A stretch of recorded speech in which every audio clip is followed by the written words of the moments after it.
Hey, welcome back. Let's use the power bomb for the first time. What? That's a little bit underwhelming, isn't it? Oh, I forgot to look up yesterday. I just wanted to give the Craven definition. I got anodyne right, man. Yeah.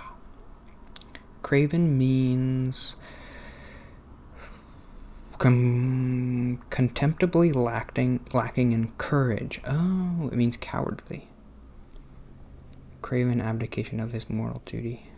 Cowardly person. I feel like people are using that word wrong. Or maybe I just don't understand it in the context. But people use it a lot, and I'm like, are you sure you mean Craven? Quote the Craven.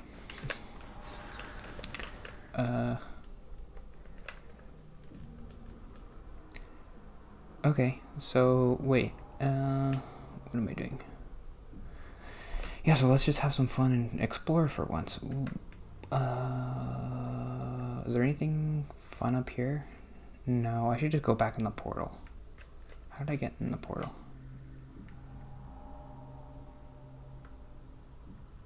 Yeah, I should just go back in the portal. I beat 2 bosses this week. That's pretty good. If I just say so myself.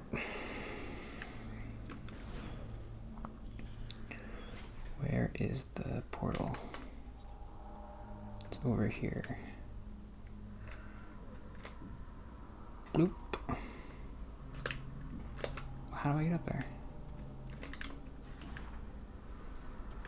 Maybe I can't. Oh. That looks like you could do a jumpy jump thing there. Okay. Well, whatever. I have to go this way. They want me to go this way, obviously. So, let's do it. I won't fight it. What am I doing? I was going to talk maybe a little bit about the Mere Christianity, because I'm almost done. Probably one more week and I'll be done with it. I think I have an hour left on the audiobook. It's fine. It's good to get more Christian perspectives, because like I'm a Christian, so like, C.S. Lewis, I don't know if he's very smart. And it's obviously, if it's not super important, but he does a lot of his arguments are just analogies, and he's like, well, isn't this thing, well, this thing is like this thing. Well, analogies can't be your proof. I guess that's what I was saying when I was angry about the Forrest Gump thing. Sometimes people use analogies as proof. Analogies are helpful when you want to explain something that's complicated and be like, oh, it's kind of like football. Well, I know football, so. But you can't use an analogy as the proof of the thing. And I feel like he does that sometimes. C.S. Lewis.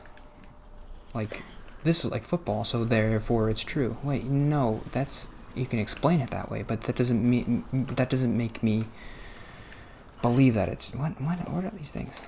Why can't I target them?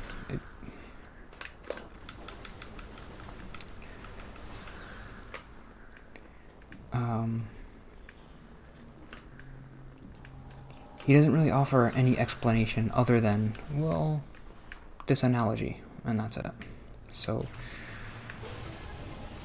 did I write an example? I don't think so. But, well, I gave an example when I talked about the marriage thing. I wrote down more notes about that. Did I talk about that again?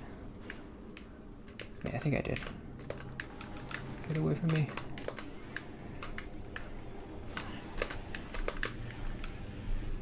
No, come on.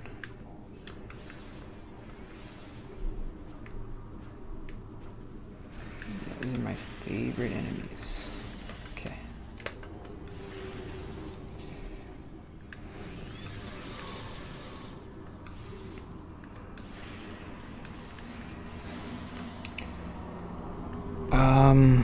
Faith. Oh, this is a good place. I mean, C.S. Lewis is like, well, here's the definition of faith. And I remember saying, like, oh, I don't know what faith is. And he was saying, what I was kind of getting at was like, well, it's more than obviously just believing in something with no proof. C.S. Lewis, a big thing about him is like he was an atheist, and then he turned into a Christian, and he was saying it was because of the proof. I became a Christian because of the proof that I saw for Christianity. These little bumper balls. What were they called? Bumper buddies?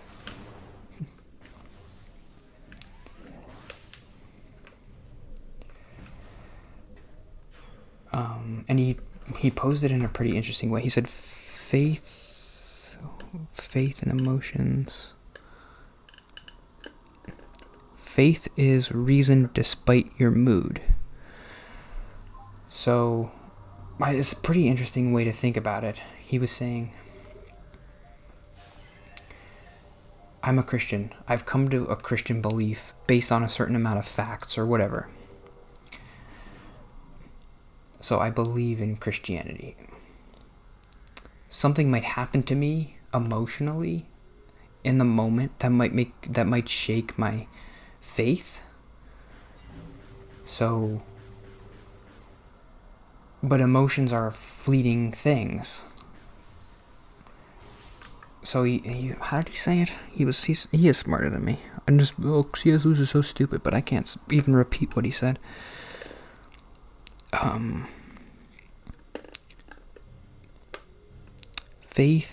Reason leads to faith. You reason your way into believing something. And let's say like somebody dies, then you might then your emotional connection to that death might make you think, "Oh, God's not real because I'm sad." That's kind of what C.S. Lewis is saying. So faith is actually reason. It's not believing something that's not without facts. You have to have the facts first to have faith. And then you believe it. And then faith is holding on to those facts even when your fleeting moods take you other ways. And being like, oh, this is just a fleeting mood. I need to hold on to my faith of what I believe.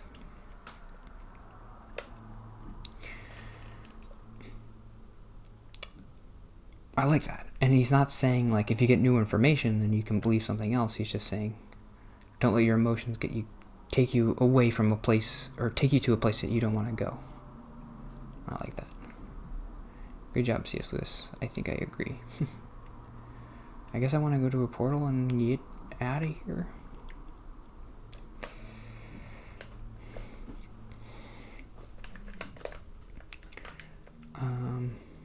But more C.S. Lewis stuff.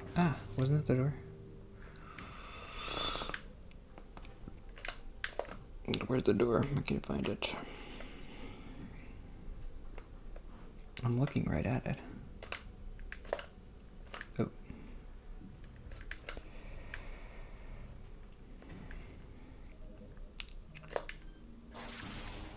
Go. Okay.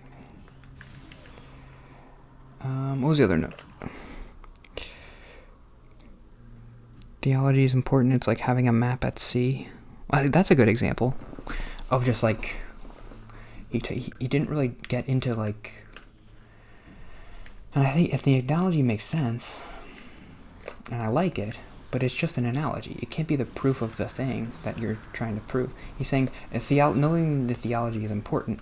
Like you can understand God without it, but understanding God is just like standing at a beach and looking at the ocean and being like, oh, I feel this amazing presence of the ocean and it's so big and crazy and awesome.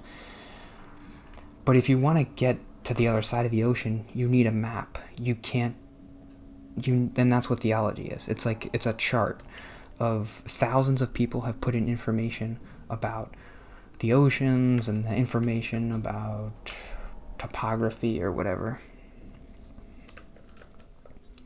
So like, I don't know, you can't just go out there, otherwise you're going to drown.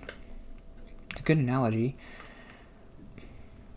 if it's true, but he doesn't really prove that it's true.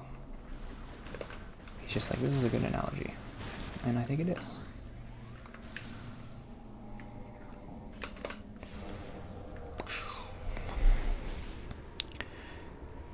Another interesting thing he said, how much time do I have? 6 minutes. He's talking a lot about time, which is cool. He's like, oh, God's outside of time, and he sees everything in one instant.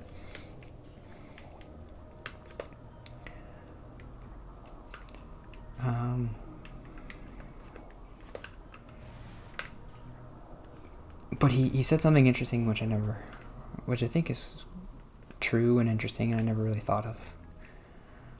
If God is outside of time, he doesn't really view humanity as separate little people. He views us all as one kind of organism, because he sees us as like a tree with little branches, I guess, that have like leaves on them, and we're the leaves. But he sees the tree. The tree is the most important thing. Who cares about the leaves? Oh, can I do something here? Yes, I can.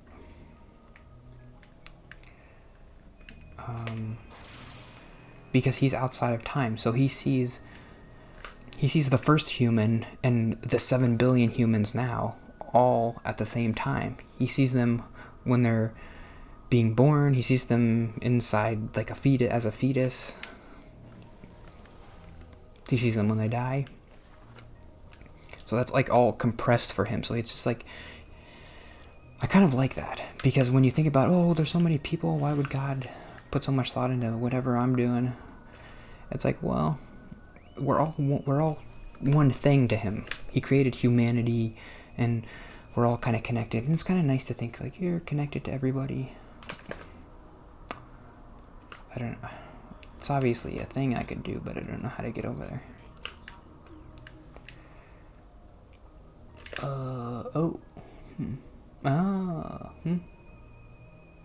Okay, that's something. I kind of want to...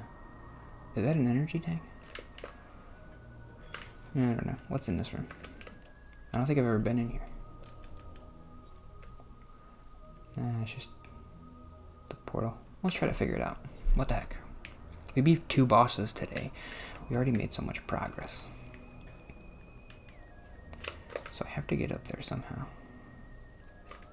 What if I do a boost? I could boost it. Nope. It didn't work. And then I had one more C.S. Lewis note, and I guess I can end for the day.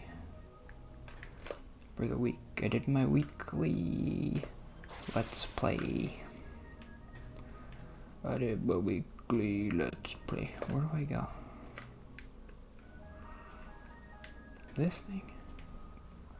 Doesn't look like it's turned on.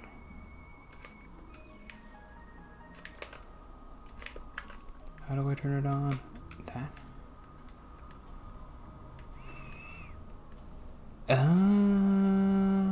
Maybe. This is complicated. All for that one little thing? I guess. Let's try it. What the heck? What was the other note? I'm watching this Legal Eagle guy on YouTube. He did a good review of the incitement to riot. Like, what does that actually mean legally? I really liked watching that video. Legal Eagle. He was defining incitement is actually a really strict definition in the law. And the way he was describing it, it seemed like, well, if Trump was getting in a court of law, he wouldn't really have been within the parameters of incitement. Because you basically have to tell an angry mob, okay guys, let's go over and shoot some people, and then you can get convicted of incitement to riot. But anything short of that, you can't really. And then he said, well, obviously, impeachment is a political thing, so, and high crimes and misdemeanors can mean anything. It doesn't have to be a technical law that's broken, but incitement is a very high standard because political speech is really protected in America. So you can say politically a lot of stuff, and because of the First Amendment or whatever. Wait a second. I thought I was supposed to do this. offline. What?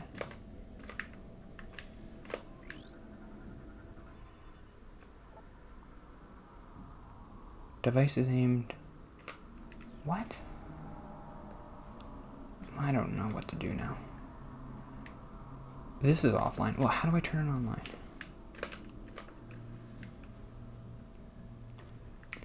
There's gotta be a thing around here. Come on. Where is it?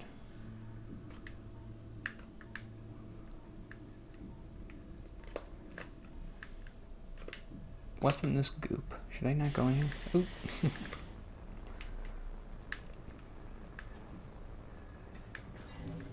Did I talk enough about the impeachment stuff? Because Vault 2008 asked me a question. I hope I answered it.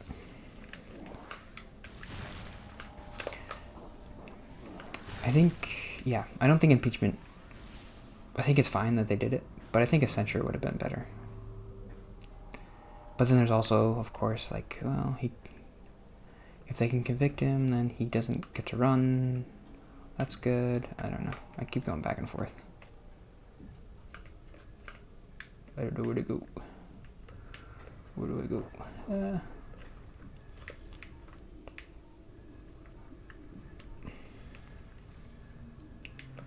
There's one more C.S. Lewis note, which I thought was interesting.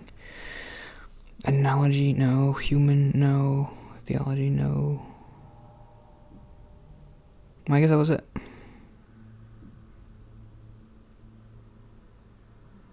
Yep. Okay, that's it for today. Yeah. I was going to try to figure out how to do this, but I can't figure it out. Where's the thing that turns it on?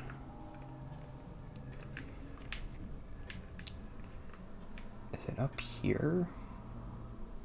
Can't be. Okay. I'm gonna find a place to save and then that'll be it.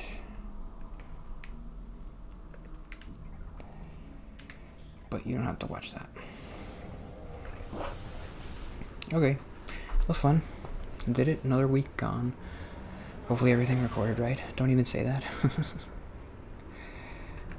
My computer's still holding up and it's not getting overloaded.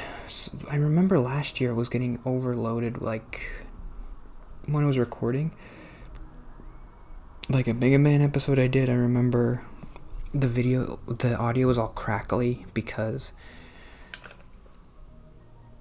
the computer, it was like overloaded with memory, or I don't know the jargon for it, but the CPU was running too much CPUs and it was lagging and the audio was cracking, and I was kind of like, hasn't done that. That's cool. I think maybe I had like Google open while I was recording, which is probably stupid, which took up like half the memory, and I don't do that anymore. So if you want to talk about anything, I'll talk about it.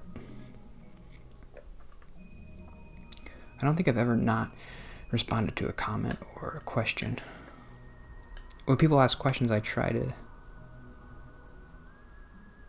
talk about them here. Is that true? I try. But I always answer the comment. Always. Because I don't get very many. And it's nice. I'm like, oh, they cared enough to comment. That's nice. I gotta care enough to comment back, right? Otherwise, why am I doing this? So, whatever. Is that a good way to end? Whatever. Do whatever you want. I don't care. See ya tomorrow.